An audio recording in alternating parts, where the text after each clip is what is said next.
সাবরুমের বটতলা মাঠে সরকারি মূল্যে ধান ক্রয়ের প্রক্রিয়া শুরু হয়েছে।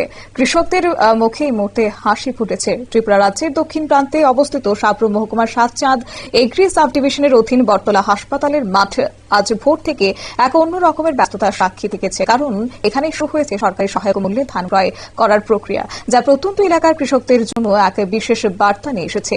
এবার রাজ্য সরকার 23 টাকা কেজি দরে ধান ক্রয় করছে। বটতলা কেন্দ্র থেকে প্রায় 900 মেট্রিক টন ধান কেনার লক্ষ্যমাত্রাকে সামনে রেখে নির্ধারিত ছিল যথারীতি, অথচ শুরুতে দেখা গেছে এক ভিন্ন চিত্র। প্রায় 1200 মেট্রিক টন ধানের জন্য ইতিমধ্যেই রেজিস্ট্রেশন সম্পন্ন হয়েছে, যা নিঃসন্দেহে চাষিদের মধ্যে সরকারের উপর একটা আস্থা বাড়াবে। কি রয়েছে বক্তব্য শুনুন।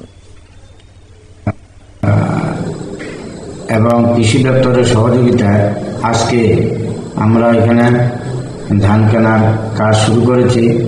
সেখানে আমাদের টার্গেট ছিল এই বছরের এই কেন্দ্রে, বদরনগর কেন্দ্রে আমরা লক্ষ্যমাত্রা ধার্য করেছিলাম 900 এমটি। অবশ্য কৃষি দপ্তরের সহযোগিতায় খাদ্য দপ্তরের উদ্যোগে এই প্রকল্প রূপায়িত হচ্ছে এবং তারা বলেন যে তারা আশা করছে প্রায় 1000 মেট্রিক টন ধান সরকারি স্তরে ক্রয় করা সম্ভব হবে। নিয়ে নিচ্ছি ছোট্ট একটি বিজ্ঞাপন বিরতির সঙ্গে থাকুন।